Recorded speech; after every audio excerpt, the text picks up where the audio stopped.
Hello everyone, कैसे हैं आप सभी लोग। आई होप सब अच्छे होंगे। स्वागत है आपका अड्डा 24/7 पे। मेरा नाम है शिखर सिंह और इस वीडियो में हम बात करने वाले हैं कि जितने भी आपके कॉम्पिटिटिव एग्जाम्स हैं, चाहे वो तुम्हारे CUET हो गया, नीट है या फिर जेई वाला जो एग्जाम रहता है, तो इन सब में वो जो MCQs आते हैं, ठीक है। अब सबको पता है कि भैया अब मेजरली जितने भी मेरे कॉम्पिटिटिव लेवल पे एग्जाम होते हैं वहां ये मल्टीपल चॉइस क्वेश्चन और कभी कभी MSQ या फिर NAT भी आता है।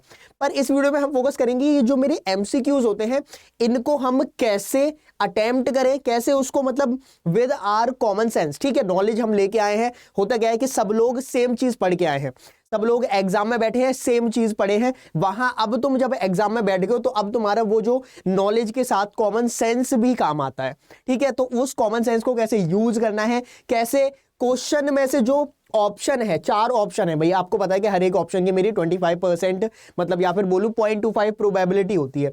तो उसको मैं अपने जितनी मेरी नॉलेज है, मेरा जो कॉमन सेंस है, जितना मैं पढ़ के आया हूं, उसको लेके मैं कैसे उसको अच्छा कर सकता हूं, उस क्वेश्चन को गलत ना करूं। क्योंकि अब होता क्या है कि निगेटिव भी रहता है ना, कुछ कुछ एग्जाम में निगेटिव है, कुछ कुछ एग्जाम में निगेटिव नहीं होता, तो निगेटिव मार्किंग से बहुत इफेक्ट पड़ता है।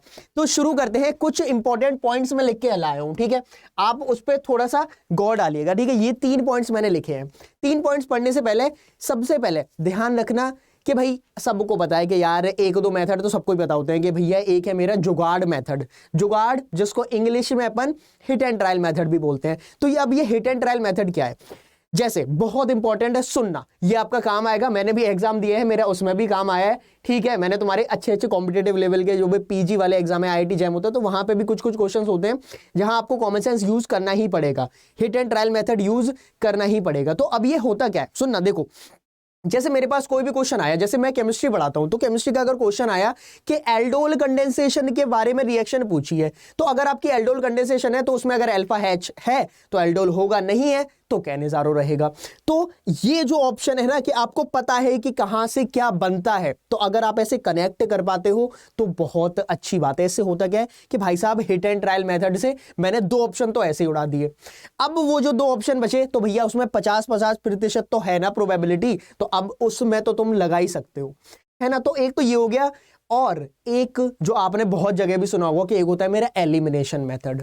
अब ये एलिमिनेशन मेथड क्या है कि जो क्वेश्चन है, क्वेश्चन से बिल्कुल भी रिलेट ही नहीं कर रहा है, जो आप पढ़ के आए हो, आपने जो भी कॉन्सेप्ट अपने क्रिएट कर रखे हैं, तो उससे बिल्कुल भी रिलेट ही नहीं कर रहा, तो वो होता है मेरा एलिमिनेशन मेथड। कि इसको तो पहले निकाल ही दो।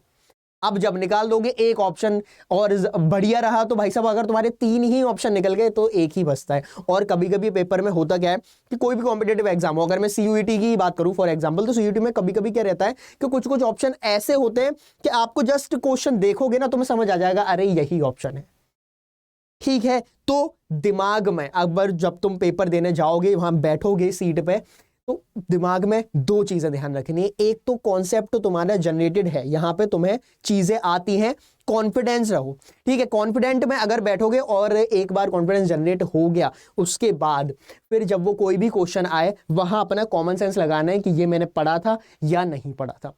तो एक मेरा हो गया एलिमिनेशन मेथड, इसको रखते हैं साइड में, ठीक है। अब ये जो बात मैंने लिखी हुई है, कीप योर सेंसेस वर्किंग। होता क्या है कि वहां इतना ज्यादा प्रेशर हो जाता है। अब जिस तुम एग्जाम हॉल में बैठे हो, वहां 100-150 बच्चे और बैठे हुए हैं, ठीक है। तुम वहां पे इतना ज्यादा प्रेशर, पीयर प्रेशर में इतना ज्यादा आ जाता है कि तुम्हारे सेंसेस काम करना बंद कर जाते हैं। जैसे बोलते नहीं है कि मैं तो ब्लैकआउट हो गया था। तो उस चीज से बचो। उस चीज से कैसे बचोगे कि आपके पास पेपर आया, तुम लोग क्या करते हो, पेपर आया, तुमने एक ओवरव्यू डाला, वो बहुत गलत है। तुम लोग अगर दूसरी वीडियो बोलोगे वो बोलेंगे कि भैया तुम ओवरव्यू करो, एक बारी पूरा क्वेश्चन पेपर देख लो, बहुत गलत बात है।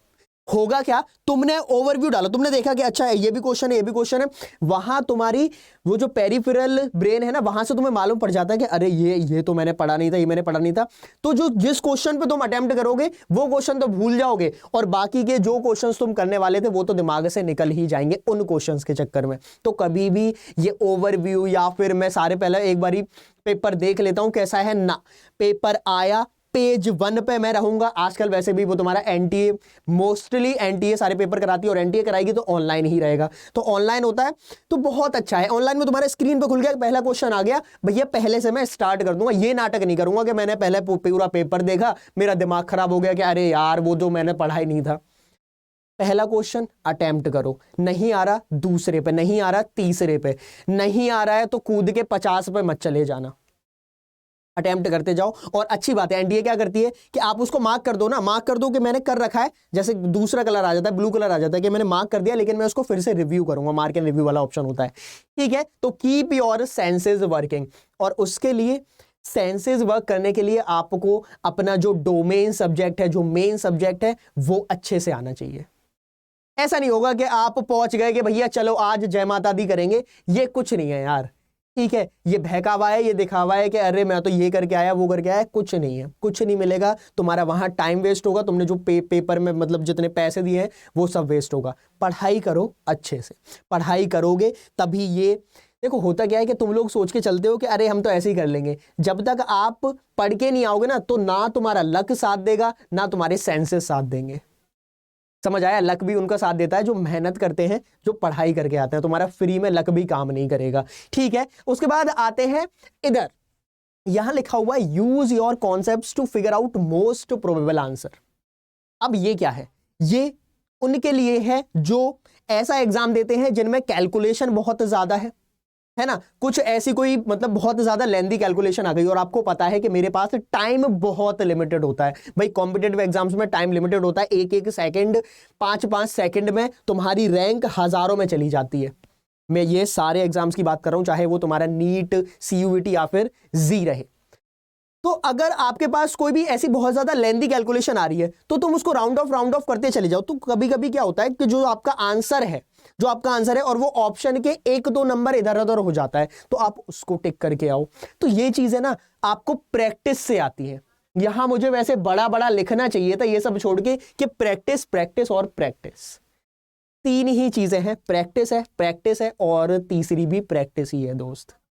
प्रैक्टिस से तुम्हारा दिमाग खुलेगा, ठीक है। जो तुम इतना कन्फाइंड दिमाग लेके बैठे हो ना कि अरे मुझे जितना आता है मैं वो करके आऊंगा बाकी छोड़ आऊंगा, ना, छोड़ना क्यों है। अगर आपका नेगेटिव मार्किंग नहीं है तो क्यों छोड़ोगे। तो मैं एलिमिनेशन मेथड यूज करो, तुम ये यूज करो, अरे यार ये तो इससे कॉन्सेप्ट से रिलेट नहीं करता, हटा दिया, अरे बाकी क्या तो तुम्हारा 0.33 या 0.25 बचेगी प्रोबेबिलिटी, तो उसको करिए, ठीक है। तो ये वाला मेथड बहुत इंपॉर्टेंट है। अगर आपको कॉन्सेप्ट जनरेटेड है, तुम्हें अच्छे से चीजें आती हैं, तो तुम क्वेश्चन देखोगे ना, तुम्हें क्वेश्चन दूर से देखे, जैसे यहां पे अगर मेरा क्वेश्चन लिखा हुआ है तो अगर मैं दूर से देखूंगा, अगर मेरा कॉन्सेप्ट क्लियर है तो हाँ भाई यहां से मैं दूर से ही 2 ऑप्शन तो ऐसे ही निकाल दूंगा। तुम लोगों को तुम्हारा कोई भी फेवरेट टॉपिक है, मान लो तुम्हारा फेवरेट टॉपिक इनऑर्गेनिक केमिस्ट्री है, तो इनऑर्गेनिक केमिस्ट्री में से पी ब्लॉक से अगर कोई क्वेश्चन आ गया तो पी ब्लॉक तुम्हारी इतना अच्छा रहेगा कि तुम जैसे ही देखोगे अरे ये तो पी ब्लॉक का है, तुम 2 ऑप्शन ऐसे ही उड़ा दोगे, क्योंकि वहां पे 2 ऑप्शन तुम्हारे डी ब्लॉक या फिर एफ ब्लॉक के ऑप्शन में दे रखे होंगे। तो ये इंपॉर्टेंट चीजें हैं, ठीक है। एक बारी इनको अच्छे से देखना, जो मैं बोल रहा हूं उसको गो थ्रू करना है ना। और मैं मानता हूं कि इन सारे मेथड से तुम्हारा एफिशिएंटली, भाई तुम्हारे अगर 20 में से तुम फॉर एग्जाम्पल 20 में से 14 क्वेश्चन करके आते थे, तो इस वाले से ये जो हिट एंड ट्रायल एलिमिनेशन या फिर ये जो कॉन्सेप्ट वाला है लेंदी कैलकुलेशन को थोड़ा सा कम करने वाला ये जो कॉन्सेप्ट है ना, तो इससे तुम लोग अभी तुम्हारे 20 में से 14 रहे थे, तो मैं मानता हूं कि 20 में से 17-18 भी आ सकते हैं, ठीक है। मेहनत की जरूरत है, प्रैक्टिस की जरूरत है।